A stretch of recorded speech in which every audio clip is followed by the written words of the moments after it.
Hey guys, I am back on the hunt for great student grade watercolors, and today we are checking out the Schpirerr Farben watercolor set. So it comes with a watercolor pad and it also comes with a set of watercolors. And I first saw, and actually only saw, these on Amazon, and Amazon sent me 2 sets. I probably paid for 2 sets, but I definitely do not remember clicking 2 sets. So what I'm going to do is I am going to give away my second set. So here's hoping this thing is good.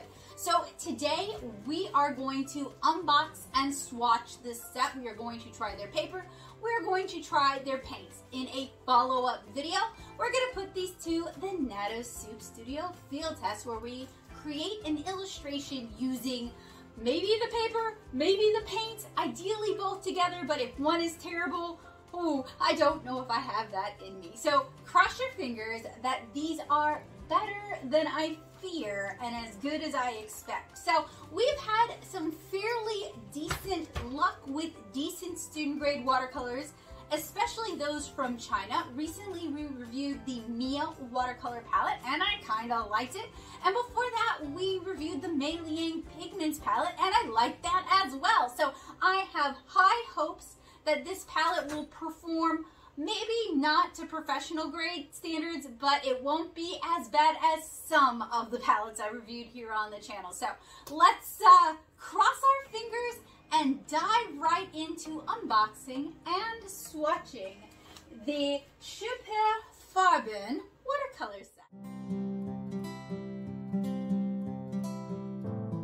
I'm actually pretty excited about checking out these watercolors, both the paper and the paints inside today, because I've had a couple of good experiences with inexpensive student grade watercolors. I really like the Mei Liang pigments and I also really like the Mia watercolors, and hopefully by now you guys can check out both of the unboxing swatches and maybe even some of the field tests. But I know for a fact you can check out the Mei Liang field test. It's the Mia field test that I still need to record as of right now. But anyway, I'm looking forward to this. So before we dive in, there is a little bit of information I want to share. So I purchased these on Amazon. I paid around $32.53 out of pocket. I'll have a link in the description for you guys. I'm just going to disclose this straight off the bat. If you buy things using my Amazon affiliate links, I do see a small bounty, but you don't pay any extra, and that is a great way to help support the work I'm doing here on the channel, buying stuff you might buy anyway without any additional cost to you. So I paid $32.53. This is the 48 watercolor Halfpans set. It also comes with 20 sheets of 300 GSM watercolor paper. No mention as to whether or not it's cotton rag or cellulose, but when you see acid free, that usually means cellulose, so not super duper promising. It also comes with 2 water brushes and a mixing palette, and honestly this looks kind of like drop shipped watercolors, sort of like the Banyo or JerryQ watercolors I reviewed a way long time ago. So I don't necessarily have super high expectations for these, but you know, when it comes to art supplies, I'm always a gambler. I'm willing to take a risk in the hopes that I'll find something great for you guys and great for my students. So, you know, there have been a few hits and that's what keeps me going. Now there is a swatch card available on Amazon that is going to be linked in the description, as well as a list of the colors included in this set, at least according to Amazon. We will see how true that is. And they do offer smaller sets, but at least on Amazon, those are more marketed for kids and beginners. Those are also less expensive at $20 for 12 watercolors. According to their listing on Amazon, these are high quality material watercolor paint set made from high quality gum arabic that dissolves more quickly and blend more easily. Achieving true artist quality couldn't be easier with our range of richly pigmented 48 watercolor paints. Art supplies for adults. Our 48 watercolor palette pigment selection is unique, full of light fastness ratings with excellent premium quality watercolor paint. Get blending performance shades with ease on watercolor paper. versatile. This watercolor set is suitable for different projects from modern calligraphy, lettering, and card making to scrapbooking. Non-toxic and safe to use by both adults and kids. Perfect watercolor gift set. Each Schpirerr, and I'm probably going to pronounce that differently every single time. We'll see what Google has to say about that pronunciation in a minute. Each Schpirerr Farben watercolor paint set comes with 20 sheets.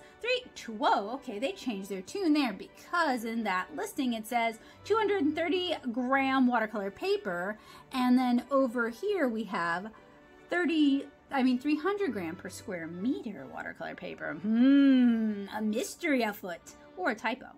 2 watercolor brush pins, a 7.5 milliliter white gouache tube. I don't remember this saying it was going to come with a white gouache tube, or the picture showing a white gouache tube. I don't know. Boo boo boo. And a swatch card. The perfect travel watercolor kit for the artist on the go or for your creative loved ones. Non-toxic, safe, and the best value. You know what? When I'm comparing it head-to-head against the Mia and the Mei Liang, I don't think it's going to be the best value because both of those are about $20 on Amazon. That said, they do have a money-back guarantee for 30 days. Renowned artists and their young friends agree. Ooh, okay. That's a little creepy.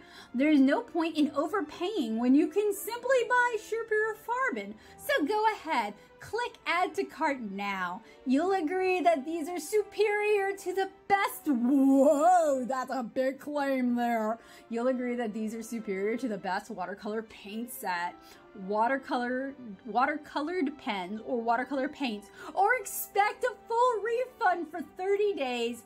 No questions asked. Now, I do appreciate that they are willing to refund this, but they are promising that these are better than professional grade paints. And y'all, I have reviewed a lot of professional grade paints on this channel. That is a dangerous thing to promise to someone like me who is willing to take that challenge.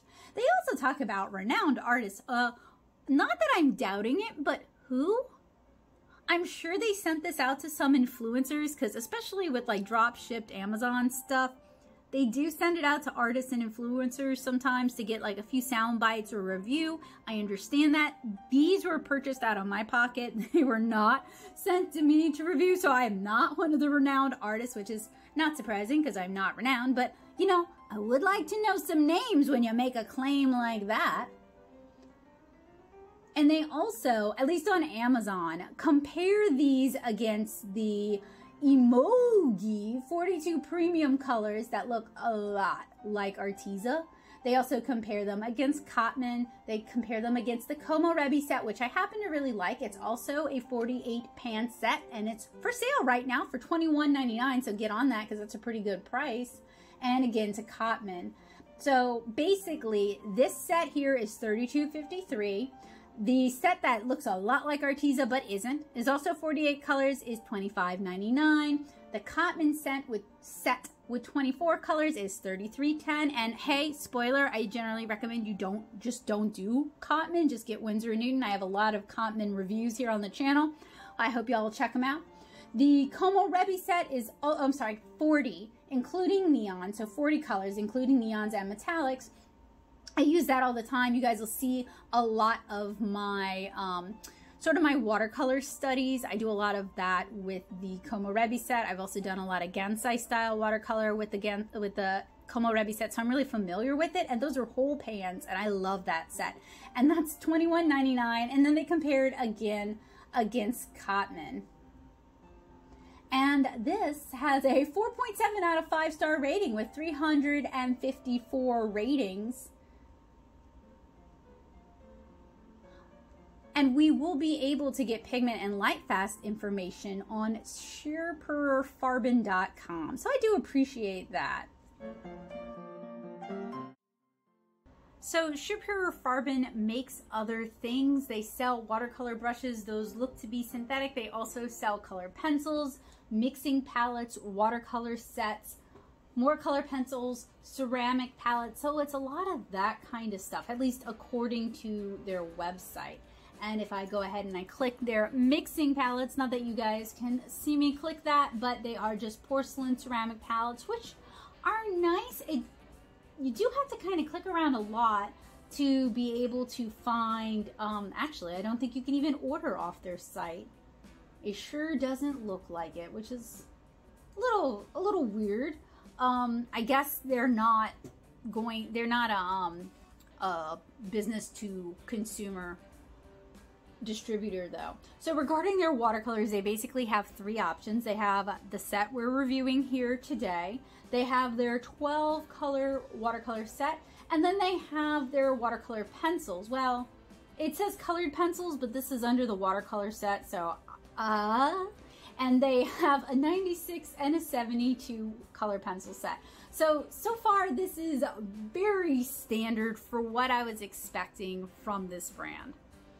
Their website doesn't really have a lot of additional information. They don't really have any like company information or where the company is based. I'll try to dig that up by the end of the review. I don't want to Google too much because usually when I'm doing these unbox and swatch videos, I like to go into them blind. I might have my own preconceived notions for what we're going to see inside, but I don't necessarily like to watch a bunch of reviews or actually anyone else's reviews before I dive into these, because I don't want to come into this with someone else's opinions biasing my own opinions. So I am sure there are plenty of reviews for this set online. I am a watercolor comic artist, if you're not familiar with my work. So hi, I'm Becca Hilburn. I paint the watercolor comics 7-inch Cara on Canson Montval using a variety of professional grade watercolors. I also frequently review watercolors here on YouTube, and before this I used to review watercolors and alcohol markers over on my old blog, meadowsoup.blogspot.com. So there is a chance you may have heard of me, and basically I bring my experience from painting hundreds of watercolor comic pages into my reviews. I have an MFA from SCAD in sequential art, so really my focus is very illustration and watercolor comics based. And I have loads of watercolor comic tutorials and comic tutorials here on the channel if you're interested in learning more about that. But that is basically the bias that I am coming into this review with. I'm not a fine, or I don't consider myself a fine artist. I mean, fine artists don't consider comics to be fine art, so I don't necessarily consider myself to be a fine artist. And I generally tend to prefer art supplies that are accessible to a wide variety of people. So I don't really believe in having too much of an attitude when it comes to art supplies, but I definitely want the art supplies to be affordable, at least in relation to how they're manufactured, how available they are, and how they perform. And I want them to actually deliver the kind of results that an artist can utilize, an artist of whatever skill level. So that's definitely what I'm going to be considering when I'm reviewing these. I am also going to be thinking about my Mei Liang and Mia watercolors, as well as the Banyo and JerryQ watercolors. So we've got really, really bad and really pretty good. So hopefully these are more along the really pretty good side of things. But enough talking, let's actually take a look at these. So we're gonna start with the watercolor pad. It does seem to be a block. It is 20 sheets. Not a lot of information on here. It really would not surprise me if these are drop shipped. This is cold pressed watercolor paper, so it is going to have a bit of a texture. Acid free, so it's probably cellulose watercolor paper, because frankly cotton rag doesn't usually advertise being acid free, though I never like it when they don't say what they are, because it's usually cellulose and they're trying to hide that. And then 300 grams per square meter is about 140 pounds. Or rather it's similar to a 140 pound watercolor paper. This seems to be block bound on 4 sides. It is already dirty. That's always a super great sign when reviewing watercolors, and it definitely feels like a cellulose paper, although frankly, the best way we're gonna really know is to actually get some paint on the paper. I was able to erase some of the dirt smudge on my freshly opened pad of watercolor paper, so I guess that's a plus. So these are our watercolor paints. They promise to be premium. They come in a cardboard box. The back has some literature, and it says that it was designed in the USA but made in China, which makes me kind of wonder why they're using a German name, unless they're trying to be similar maybe to Faber-Castell. I don't know. A set of 48 vivid, non-toxic half-sized pan watercolors by Schpirerr Farben. These pigmented paints are premium quality, fully reusable when dried on a palette. For best results, ensure paint is fully dried before closing. That is fair enough, and it also has a barcode so that we can, you know, put it on a shelf and sell it like that. Schpirerr Farben. Well, it seems like I have been mispronouncing that bitterly. Y'all should know I have taken so many years of French and no years of German. And my pronunciation in French is pretty atrocious too. Okay, so inside our handy dandy cardboard sleeve is a fairly hefty, ooh, it's already dirty. What is up with you? It's a plastic palette, doesn't seem to be particularly sturdy. It has a plastic ring on the back, pretty similar to the Sakura Koi palettes. If it's about that quality, I'll be pretty happy because, hey, I actually don't mind Sakura Koi. And it does seem like it clickety clicks shut.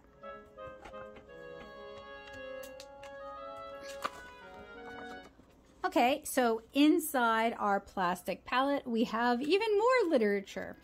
Thank you for purchasing Schpirerr Farben. I'm going to keep mispronouncing that. 48 watercolor set. I chose the best materials to assemble the perfect set. I hope the SF color palette will inspire you to create, color, and captivate your imagination. You can find SF's swatch card inside the watercolor set, and I added a 20-sheet pad of watercolor paper to get you going and become familiar with the endless mixing color options you can make. Feel free to follow me on Instagram and hashtag Schpirerr Farben so I can see your artwork. Don't forget to leave a review on my Amazon page. Your opinion matters to me. Signed, Tanya. And then there is a 15% coupon if you join their club, which is definitely your mileage may vary sort of situation, with a QR code. And that is the literature that they've included. They've also included a swatch sheet. This seems to be cellulose watercolor paper, but at least it's watercolor paper. I do like that A, it's actually laid out the way the palette is laid out, and B, the color numbers and the names are there. I like that. That's nice. And it does fit in the lid, although you could use this lid as an additional mixing surface. Now it does, this is so similar to the Sakura Koi set, y'all. Okay, so it does come with a removable mixing palette that you can, I actually think this is a neat design when you can kind of attach it to whatever side you want to. So similar to the Sakura Pigma. It does come with a tube of white gouache. Y'all know, anyone who watches my tutorials knows I use white gouache all the time, but this is like an ointment style instead of a paint style metal tube, which always makes me a little bit uncomfortable, mostly because it tends to signify cheap paints, and you can tell because it's got the little stabby bit on the cap. We'll get to that in a bit. And then you have our glorious Halfpans.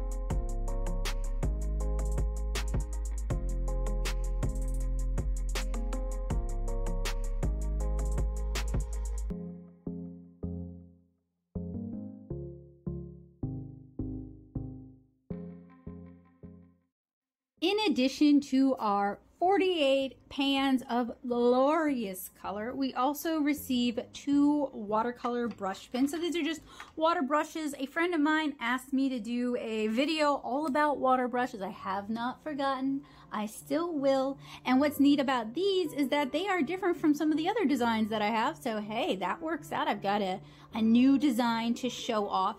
The slightly squishy centers like this is not an uncommon design choice. In fact, I think Faber-Castell makes one like this. So it comes in 2 sizes, small and large. You know, I don't love water brushes. Like, I use them sometimes. I don't use them all the time. I'm happy they included them. I'm happy they included 2. Including water brushes in these kind of sets is pretty common, but it's still nice. It does seem like they were trying to send out something that could be useful for an illustrator from the get-go, which I appreciate. They also include one of these scrubby sponges. I literally never use these. If I need to, I scrub my water brush onto a wet paper towel or a damp paper towel. I don't really use these, but some people do. And again, the tube of white gouache. So this palette setup, this is so weird because it's like a combination of the Sakura Koi, which you guys are going to hear so often, I'm so sorry, where we have this removable posting palette, which I like I said, I like it. It stands alone. You don't have to use it. You could use it in here, and it's got options, and I like options. But this here is so similar to a fairly popular Winsor and Newton / Cotman because it's available in both their lines. It's like their clamshell package, and some of their other ones have these like this interesting half pan setup, which I'll show you guys.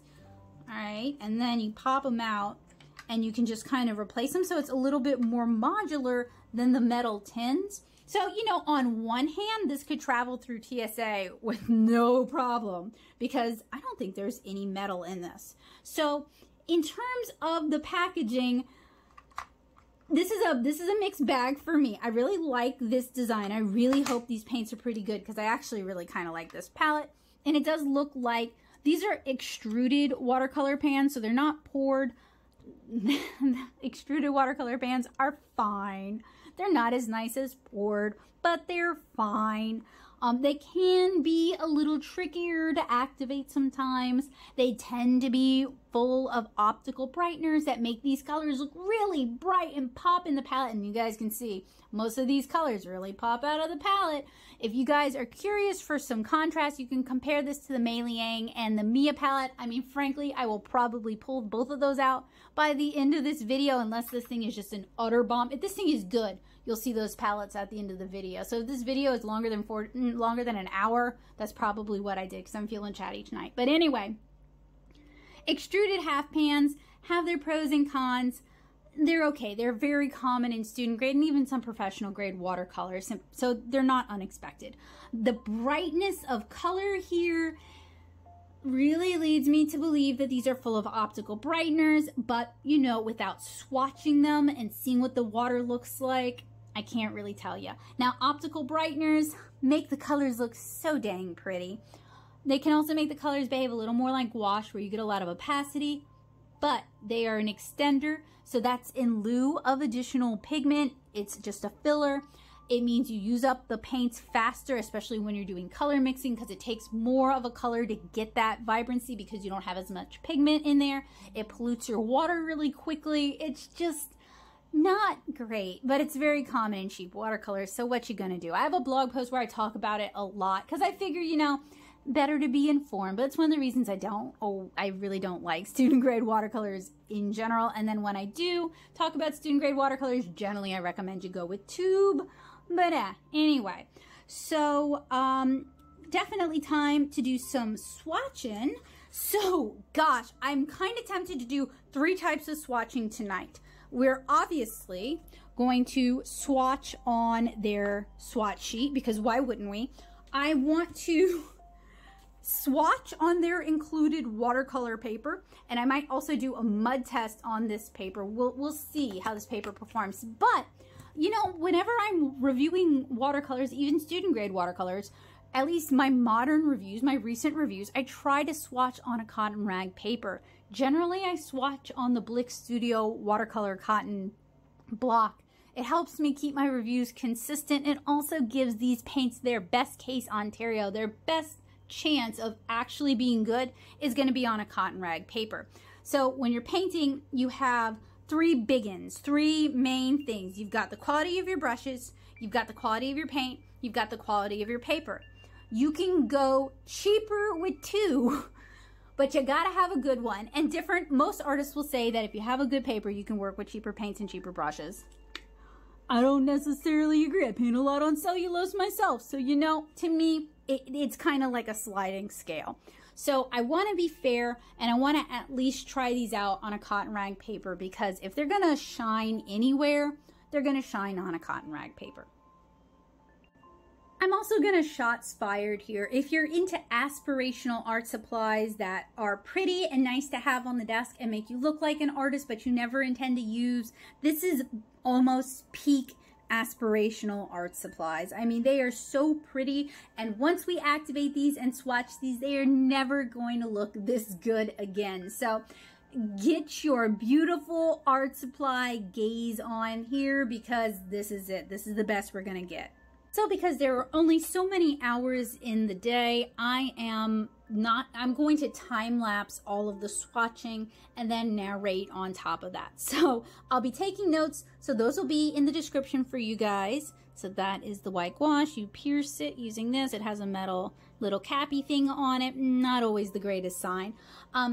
I will have notes for that in the description, and I'll also narrate it for you guys, but I did want to disclose that I am going to time-lapse these swatches, so this is not a 5-hour long video, since we're going to do 3 different sets of swatches. I'm also going to try to use the water brushes for this, I think. For the Swatch Card, I'm going to try to use their water brushes. I generally don't really use water brushes a whole lot for my own watercolor painting. Some artists do. I don't. I find them a little challenging to control, but I do want to at least be able to talk about the water brushes they've included, since they are part of the packaging. So before I fill this with water, this looks like it would be the plunger type. There are plunger types available. This one ain't it. It's just the back. I guess it's designed like this to, there we go, yeah, it'll hold the cap. I like that. Sometimes water brushes don't have it. They seem sturdily built. Well, I say that, but this is like, oh, okay, hopefully I didn't break it. That's off center. It seemed like it wasn't properly seated. There is sizing in the brushes, so before first use, you do want to wash that sizing out. You don't have to, but I find it just makes it easier to use. And then this is a little bit harder to, no, you know, maybe not so bad. Okay. Anyway, and these are a little almost like slick or greasy feeling, but that could just be me. I'm weird. So we do get 2 water brushes. The build quality isn't bad. Usually with freebie water brushes, the build quality is terrible. So these kind of give me hope. These aren't bad at all. Now, they don't come with a plug the way the Kuretake and the Niji water brushes do. And the plug is just designed as a cap, basically, so you can unscrew the brush, have your water in here, and have them stored separately so they don't take up as much space. Again, not a big deal. This is a pretty large palette. We got plenty of room. You can kinda get them both in. So I think, let me, yeah, looks like you can. So, you know, not the end of the world, not the biggest deal. So I am going to try to do halftone swatches up here, or I'm sorry, gradiated swatches up here, half and half, just to show blend out. But I am also going to do gradiated wash swatches for all of the swatches, so don't worry. If this doesn't tell you much information, you'll definitely get your information later on. Now, one of the things I'm definitely going to do before I start swatching, I do want to give these the best chance possible. I want to be as fair as possible. And one of the ways I can do that is by spritzing them with water and giving the pans a chance to activate. It doesn't cure every problem, but it helps a lot. Some paints are a little more stubborn to activate than others. You can also do this by just dripping a drop of water on each half pan. It doesn't really make a difference, but hopefully this will give these paints the best chance possible.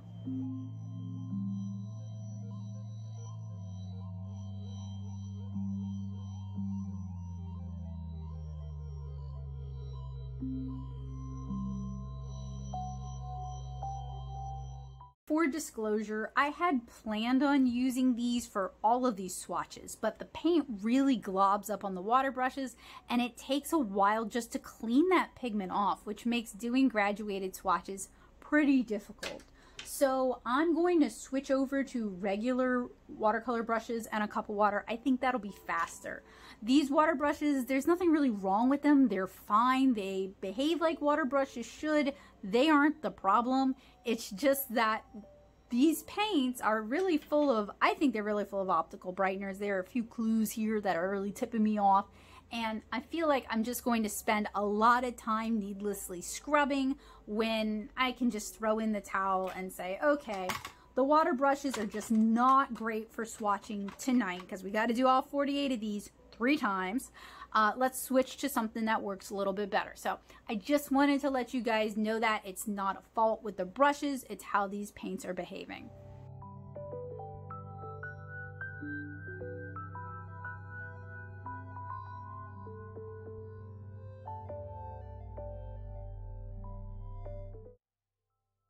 These colors seem pretty opaque and they definitely glob up on the brush, even with a regular brush. The regular watercolor brush is a big improvement, but controlling how much paint you grab might be an issue. The colors seem pretty patchy, especially among the greens, but also like madder red and phthalo crimson red. The colors dry somewhat desaturated and granulation is pretty uniform.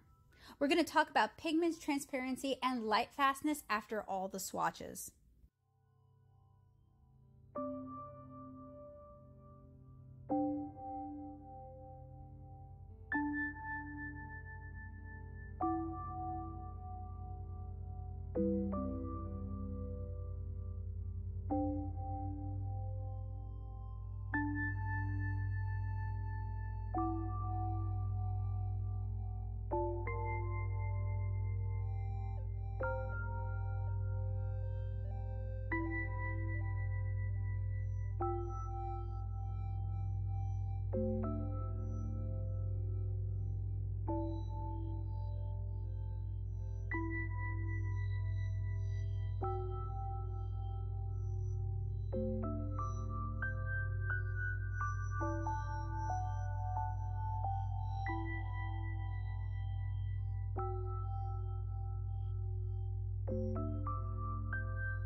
Next, I'm going to try swatching on the included watercolor paper.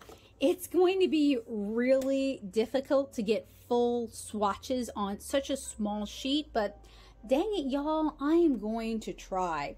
I'll be revisiting this paper to do a mud test later on in the video, so I think that'll continue to give us information about these pigments as we go along.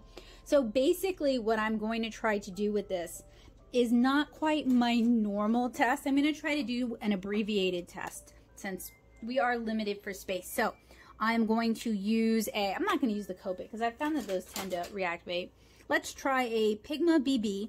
I'm going to do 48 marks and we're going to go from a full mass tone to a gradiated on this paper. I'm going to try to get it all in there.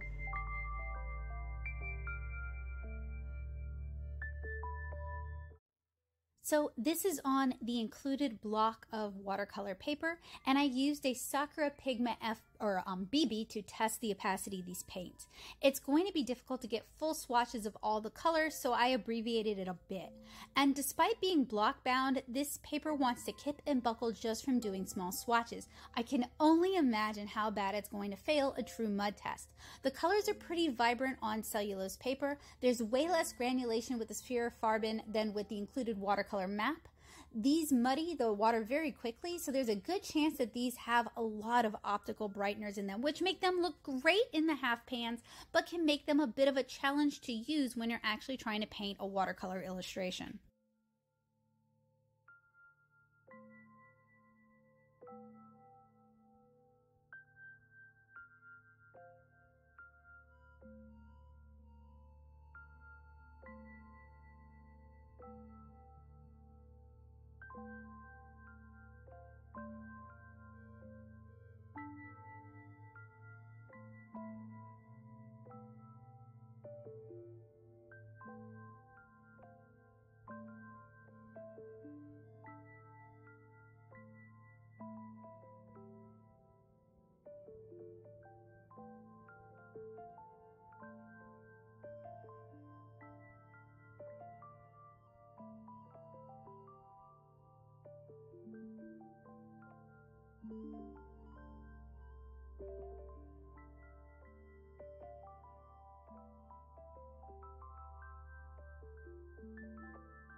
Finally, I want to try swatching these on a cotton rag paper. So I've already prepared some Blick Studio cotton rag paper here with some lines to test opacity. This is a much larger pad, so hopefully I can get all the swatches in at, you know, a good size so we can actually be able to tell some things about these watercolors, because frankly, swatching watercolors on cellulose paper, I tried that over the years and I just found that it really just doesn't tell me as much as swatching on a cotton rag paper, because cellulose definitely has its quirks. I actually have a video where I do head-to-head swatches using professional grade paints on Fluid Easy Block, which is a cellulose paper, and Fluid 100, and the difference is really striking. So if you're on the fence about making the upgrade, I highly recommend you check that video out.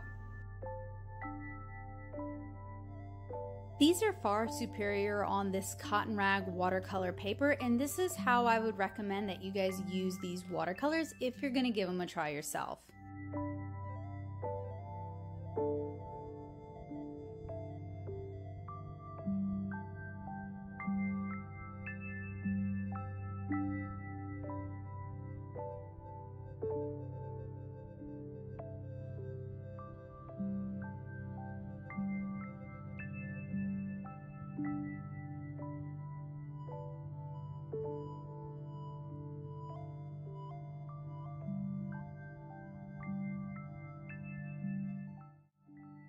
So for every row, I'm going to swish the water in front of you guys. That's to show you guys how muddy the water is just from these few colors here. So you guys could see that was like bright red Kool-Aid. That's from all the optical brighteners that are used in these paints. Now, optical brighteners make them look bright, vivid, and beautiful in the Halfpan. They can also make them very bright on the paper, but you're going to use up your paints faster as they're an extender. They're a way to cheaply manufacture paints with less pigment, and you may find that you have difficulty mixing colors. You may have difficulty building up enough saturation. You may have difficulty doing washes, glazes, and layering with watercolors that use a lot of optical brighteners. So that's one of the reasons why I have a problem with brands including them, is they just make them not as good watercolors. And it's one of the reasons I've found that tube student grade watercolors are generally a better value than their Halfpan counterparts. In this instance, there aren't tube paints available, and you sure do get a lot of paints for your dollar,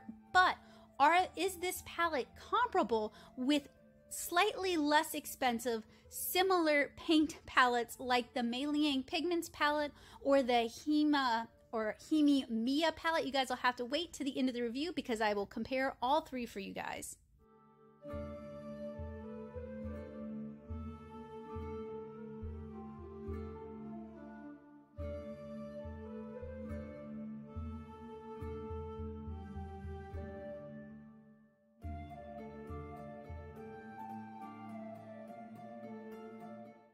For the color mixing test, we have a huge array of colors.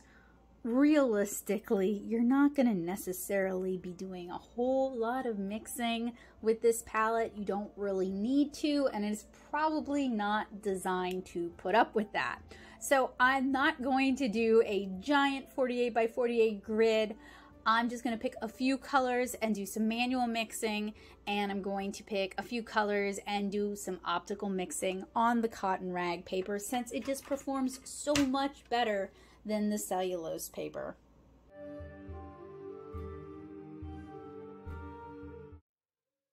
I'm starting out with some atomic / manual color mixing, and I am picking some very basic primaries to do some very simple secondary mixes. So we're going for oranges here using a yellow and a red. Next, we're going to go for greens using Prussian and a yellow. We're also going to try to mix a purple using ultramarine and magenta.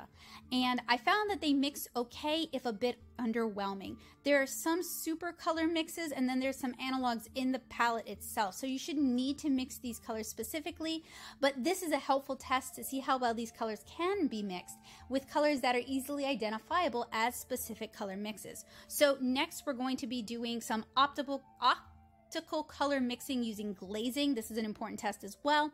And the glazes went surprisingly well. Not a lot of issues with reactivation, and I was able to get clean edges even though I didn't allow the first layer to dry.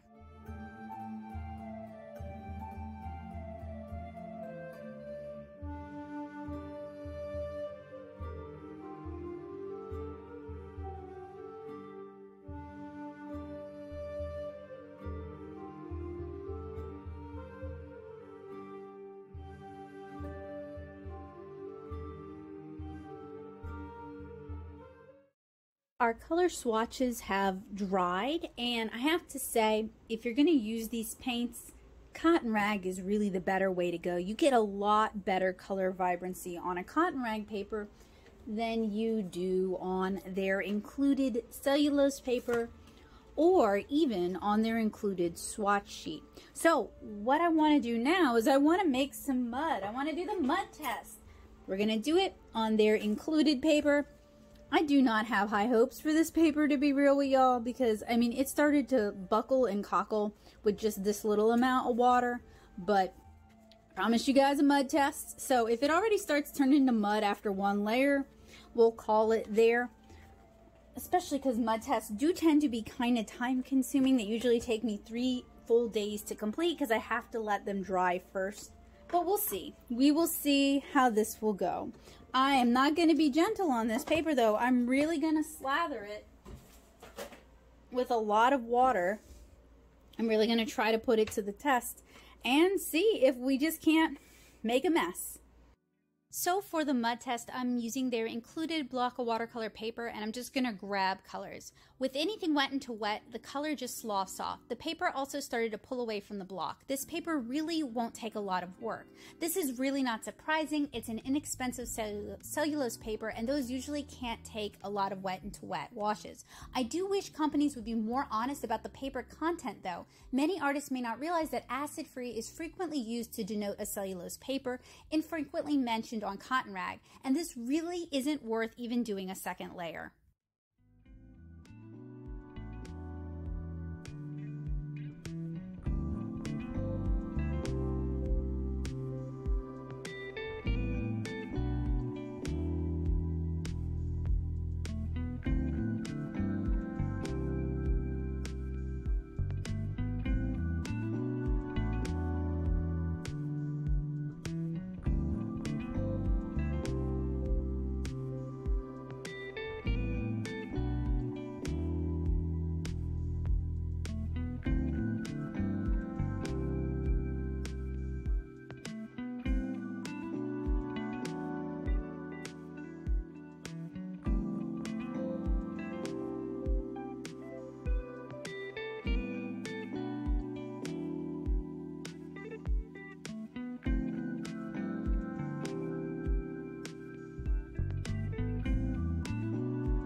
So I promised you guys I would talk about pigment information, life fast, and transparency information before I signed off. We are starting from the top row, working our way from left to right and from top to bottom, and I will have color maps for you guys, so please reference those.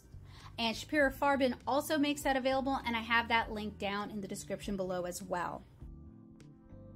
Starting with Crimson Lake, we're using pigment R177. It has a light fast rating of 8 and it is fully transparent. Next to that is Poppy Red. It uses R123. It has a light fast rating of 7 as well and it is fully transparent. Next to that is Pyrrole Scarlet. It uses R108. It has a light fast rating of 8 and it uses, or it refers to this as a translucent pigment. This is the first time I have seen translucent used as a descriptor. Usually it's semi-transparent. Next to that is Buff. That uses Y35. It has a light fast rating of 8 and it is also translucent. Next to that is White. It uses W6. It has a light fast rating of 8. It is non-transparent. Next to that is Naples Yellow Light. That uses Y53. It has a light fast rating of 8 and it is also non-transparent. Next to that is Yellow Green. It uses G36 and Y74. It has a light fast rating of 7 and it is considered translucent. Next to that is Olive. This is a 4-pigment paint. It uses G36, Y12, R101, W5. It has a light fast rating of 6 and it is translucent. Next to that is Light Yellow Ochre. It uses BR7. It has a light fast rating of 8 and it is fully transparent. Next to that is Umber. It uses R101 and BR7. It has a light fast rating of 8 and it is translucent. Next row we have Quinacridone Rose. It uses V19. It has a light fast rating of 7 and it is transparent. Next to that is Scarlet Lake. It uses R177. It has a light fast rating of 8 and it is transparent. Next to that is Orange Red Shade. It uses R101. It has a light fast rating of 8 and it is translucent. Next to that is Orange. It uses Orange 20, light fast rating of 8 and it is non-transparent. Next to that is Lemon Yellow. It uses Y3. It has a light fast rating of 7. It is translucent. Next to that is Permanent Yellow. It uses Y65. It has a light fast rating of 7. It is also translucent. Next to that is New Meadow. This is another 4-pigment paint. It uses G36, Y12, R101 and W5. It has a light fast rating of 7 and it is non-transparent. Next to that is Green. It uses G36 and Y74. It has a light fast rating of 8 and it is translucent. Next to that is Burnt Sienna. It uses BR7, has a light fast rating of 8 and it is also totally transparent. Next to that is Burnt Umber. It uses BR7 as well. It has a light fast rating of 8 and it is also totally transparent. On the next row we have Madder Red. It uses R177. It has a light fast rating of 6 and it is translucent. Next to that is Pthalo Crimson Red. It uses R206 and R254. It has a light fast rating of 8 and it is transparent. Next to that is Deep Orange. It uses the pigment O73. It has a light fast rating of 8 and it is non-transparent. Next to that is Yellow Orange. It has a light fast rating of 8. It uses the pigment Y83 and it is non-transparent. Next to that is Gamboge. It uses Y150. It has a light fast rating of 8 and it is transparent. Next to that is Cadmium Yellow. It uses Y3. It has a light fast rating of 8 and it is translucent. Next to that is G17. That would be Sap Green. Has a light fast rating of 8 and it is totally transparent. Next to that is Hooker's Green Light. It uses G17. It has a light fast rating of 8 and it is totally transparent. Next to that is Brown. It uses BR7, has a light fast rating of 8 and it has a really strange heart mark that looks like it might be totally transparent.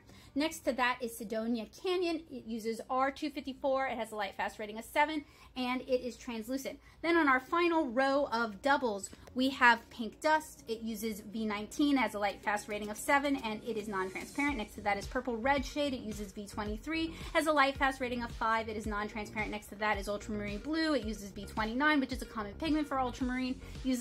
Has a light fast rating of 8 and it is totally transparent. Next to that is Cerulean Blue. It uses B28. It has a light fast rating of 8. It is non-transparent. Next to that is Mermaid Green. It uses B36. It has a light fast rating of 8 and it is translucent. Next to that is Viridian. It is Y101 and B17. It has a light fast rating of 8 and it is non-transparent. Next to that is Palm Leaf.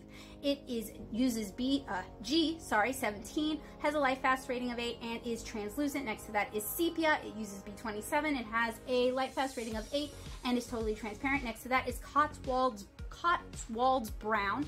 It uses BR7, has a light fast rating of 8 and is totally transparent. On the next and final row, we have violet. It uses V23. It has a light fast rating of 7. It is totally transparent. Next to that is deep violet. It uses V23 as well. Has a light fast rating of 7 and it's also totally transparent. Next to that is cobalt blue. Uses V28. Has a light fast rating of 8 and is totally transparent. Next to that is Prussian blue. It uses B27. It has a light fast rating of 6 and it is translucent. Next to that is indigo. It uses V19, B15, and BK6. It has a light fast rating of 8 and it is translucent. Next to that is turquoise. It uses G26. It has a light fast rating of 8 and is translucent. Next to that is Hooker's green. It uses G17, has a light fast rating of 8 and is translucent. Next to that is Payne's Gray. It uses B15, B29, and BK9. It has a light fast rating of 6 and is totally transparent. And then finally we have Arlington's Gray shade, which uses B15, B29, and BK9. It has a light fast rating of 8 and is non-transparent. And that is all 48 pigments in this set in only 3 breaths.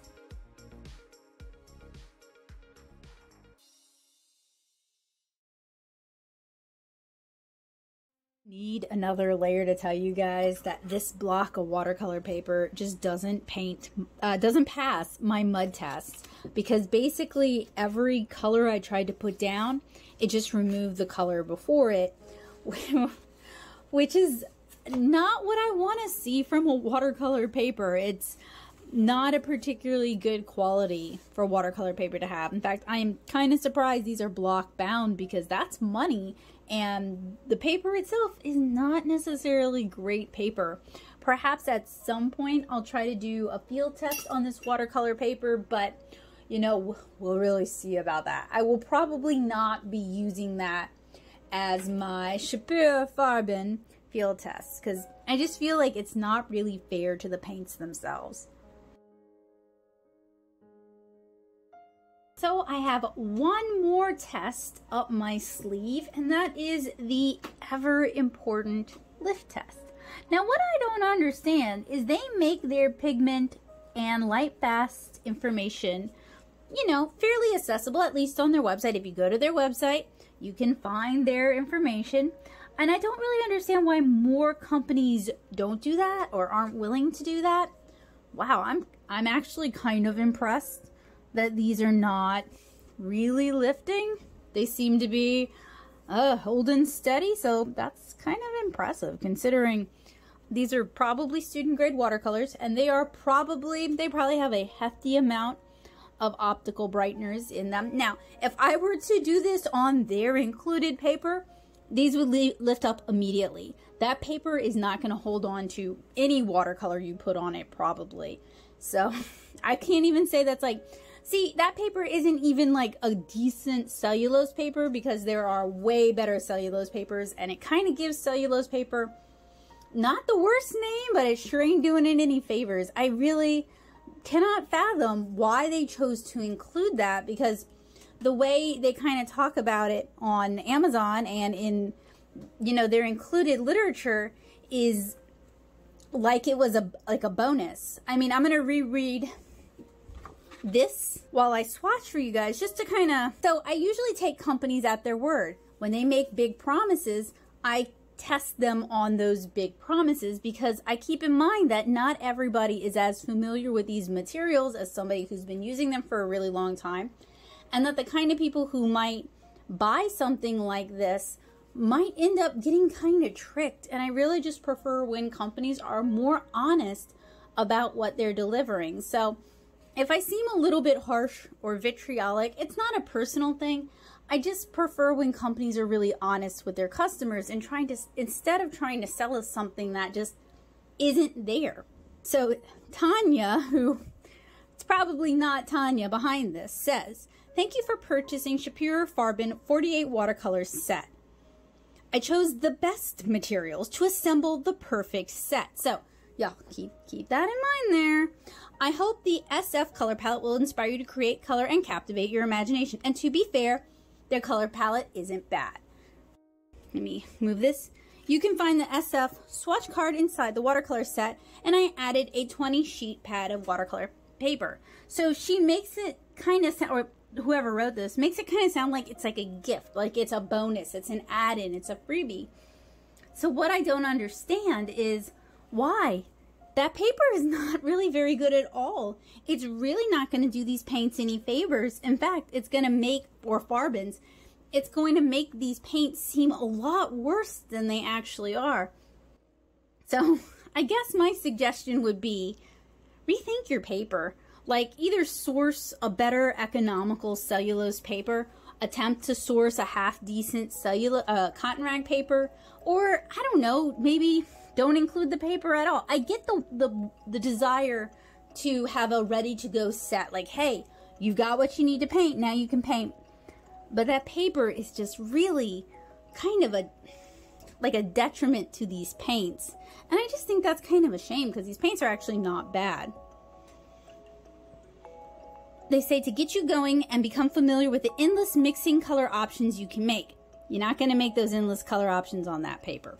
You might be able to make a lot of mixes with this palette, but not on that paper. It just can't take all that.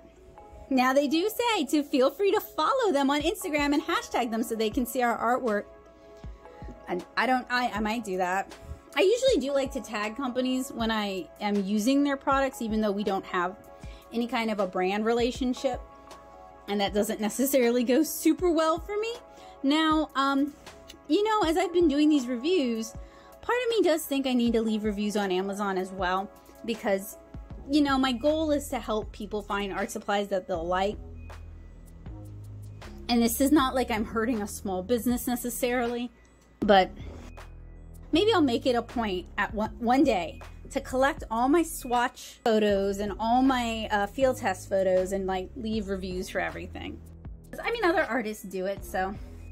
But now I really want to know, what were the professional renowned artists that they were talking to about this set, because it's not bad, but it's definitely a student grade watercolor set. I've seen worse, I've seen better. So I guess I kind of feel like, who do they think they're kidding? But then I think about, you know, a lot of people I've met and a lot of people I've taught who, when they're new to watercolor, they don't necessarily know what they're looking for or what they're looking at. They feel kind of overwhelmed. You go into an art supply store and you're worried that if you ask for help, they might try to upsell you, so you just kind of guess. And that's one of the things that can make the internet really wonderful, is you can research before you buy. Then they end up with something that, I don't know, maybe their favorite influencer recommended or the store itself recommended, and it's really honestly not that great, and they blame themselves because the materials just don't handle very well, or they're not paired well together, or the person who recommended it has this technique that kind of makes things work, but they don't really disclose that they're doing special stuff to make it work. So when you try to follow other people's tutorials, everything just kind of falls apart. So that's why I think these reviews are kind of important, and even though they don't necessarily get a lot of views, I'm going to keep doing them for as long as I can. Well, enough stalling. Let's talk about the pros and cons of this set. So we'll start with the pros. I really like the palette it comes with. This is what initially drew me to this set. It combines the best of the Cotman palettes and the Sakura Koi palettes. I am a sucker for a fun gimmick, for a good mechanism, and the way these Halfpans slot in is very similar to the mechanism used by Winsor and Newton for some of their palettes.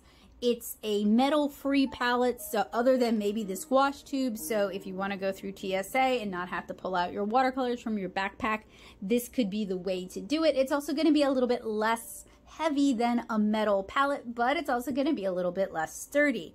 That said, I have traveled with various Sakura Koi plastic palettes for years, especially when I was doing conventions and convention watercolors, and I've never had the palette itself break. And this mechanism seems sturdier than what Koi is using to hold their weird little half-pan chiclets of paint. So I really like the palette itself. You get a lot of colors, which is great for artists who don't necessarily feel like mixing much. And while, yeah, you could get by with just 6, maybe you could get by with just 3, not everybody feels like spending all that time mixing, especially if you are a illustrator or a comic artist or a letterer or a stamper, and sometimes you just want to grab a color and slap it on the paper. You don't want to spend a lot of time mixing color.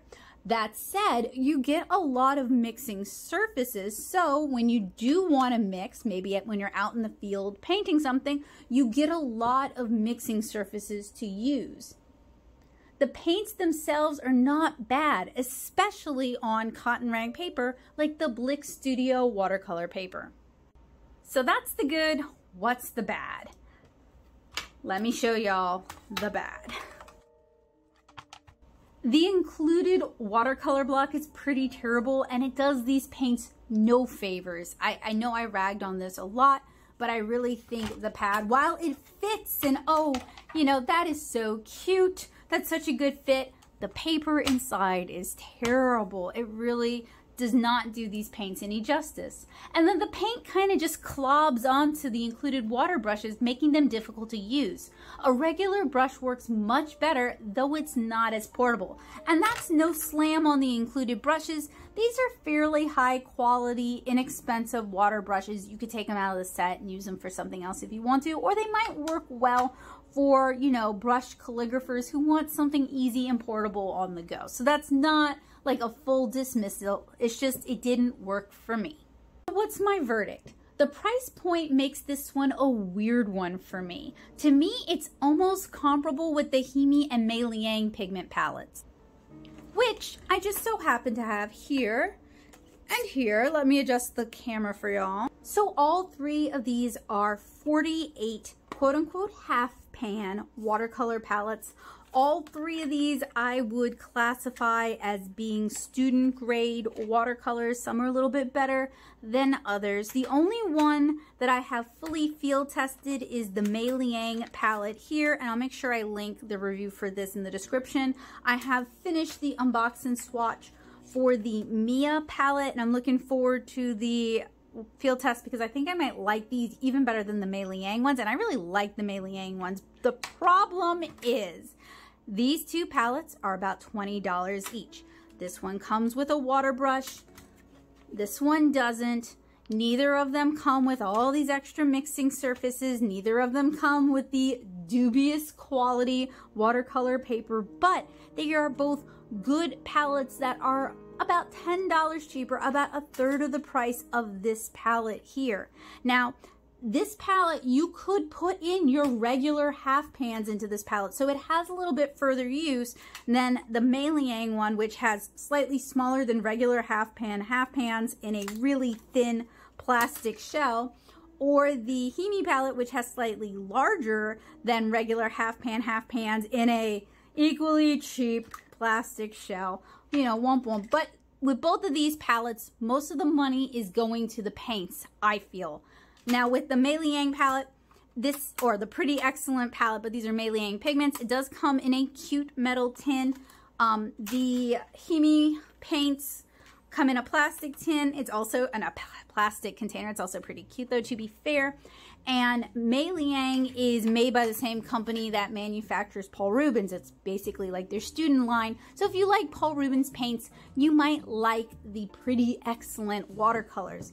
As for this brand, it really has that feel of like a dropship brand. Like if I saw Arteza or Artix or one of the other Ohuhu, one of the other Amazon art supply lines selling this palette rebranded, I wouldn't bat an eye. It seems like that kind of palette. I'm not saying I know for a fact it is or anything like that, but it's not. It doesn't necessarily feel to me as an art supply reviewer like this is a product that a company spent a lot of time and effort trying to make their own and trying to develop. And I mean, this feels more like that. And this Himi palette, as weird as it is, definitely feels like this. This feels like something you would get from Mia. Sorry, I keep calling it Himi. Himi is one of their sublines. It's the Mia palette. This is also very similar to the Mozart Komorebi palette, which to no one's surprise, I have here. You guys have seen me use this palette pretty frequently, that I happen to really like. And this is also about $20, and that just adds to the price confusion. Yeah, this one is 40 pans with neons and metallics, but these are whole pans, and I use the heck out of this thing. This has lasted me quite a while. So yes, this palette comes with a block of watercolor paper, but it's an inexpensive cellulose paper, and student grade paper and paint are just not a great combination. What initially drew me to these watercolors were the palette. It does seem like a really neat setup, and the paints themselves aren't terrible. So other than maybe rethinking the price and the inclusion of that cellulose block, this isn't a bad student grade set. I'm looking forward to field testing this set and getting back to y'all with a more nuanced recommendation. Who are these for? Honestly, Amazon probably had it spot on. Stampers, card makers, letterers. It's also not a bad set for anyone who wants a huge array of color at their disposal. I'll have a more detailed recommendation once I field tested this set. I feel it has potential, but the best way to know is to put it to work. I will say the price point is a little for me. The palette itself, the half pan mechanism, and the water brushes do add a lot of value, but it's comparable performance-wise to Mia and Mei Liang watercolors for me at this time. So right now, my opinion of the Schpirerr Farben watercolors is a bit up in the air. These are very comparable to other student grade, inexpensive, sold on Amazon watercolors that I have reviewed in the past and that I have recently reviewed. Speaking of the ability to compare multiple sets to one another like this to hopefully give you guys, you know, the best of the best for student grade watercolors, that is an unusual luxury. I really appreciate all the help and support my wonderful patrons have given me on Patreon. I mean, it is difficult to justify owning multiple very similar student grade sets like the Mia watercolors, the Mei Liang watercolors, and even the Mozart Komorebi watercolors, let alone the ability to then justify buying the Schpirerr Farben watercolors, particularly because I am generally a huge proponent of buy the best that you can afford, particularly when it comes to watercolor. That's going to be the most rewarding for you long term. I do feel though that of the three material trifecta, good brushes, good paints, and good paper is the one you can least afford to skimp on, because good paper will forgive a lot of sins. So I don't really have a full verdict for this one this time. There's things I like about it, there's things I don't like about it, but I can definitively say this is not a great one if you like to paint on cellulose watercolor papers, at least with my experience. But if you use these paints and you love these paints, let me know down in the comments below. If you use these paints and you hate these paints, let me know down in the comments below. I want to hear what your thoughts are. So generally when I do these unbox and swatch reviews, I try to avoid consuming other people's reviews. That can even extend to Amazon because I don't want it to prejudice my experiences with the product. I will say though, the claims that they made went a long way towards prejudicing me, because there were just things they were promising that I knew they were not going to be able to deliver, particularly to somebody who uses watercolor every day of her life and has a lot of experience with professional grade paints and professional grade papers. So if you enjoyed this review, I sure hope you guys will leave me a big old thumbs up. That helps a lot. I hope you guys will consider subscribing if you're new here. You're definitely welcome. And if you're not new here, it would really mean a lot to me if you left a comment down in the comments. I'd love to hear from you guys. It gets lonely here sometimes. I really enjoyed having the opportunity to unbox and swatch these watercolors, and I'm really looking forward to putting them to the Natosoup Studio field test. We will see if they can truly hold up, and if I have any sort of use recommendations that I can share with you guys there. So the field test can be great for people who already own these watercolors and are kind of not sure how to get the most out of them. If you enjoyed this, it would also really mean a lot to me if you went over to my webcomic, 7inchcarrot.com, and checked it out. That is where I have spent the majority of my time painting watercolor over the years, although YouTube is quickly catching up. And if you've enjoyed reading Kara, let me know that as well. I would love to hear from you. Kara is my baby. I put a lot of time into writing, drawing, and painting those pages. And this channel would not exist at all if it weren't for 7-inch Kara, because a lot of the tutorials I share when it comes to comic craft and drawing are inspired by or directly utilizing pages from Kara. So if you enjoy the channel, I hope you guys will enjoy the comic. So I hope to see you guys again really soon. I hope this was helpful, useful, and inspiring for you guys, but mainly I figure it's probably just helpful and useful. And I hope to see you guys again soon. So have a wonderful day, guys. Bye!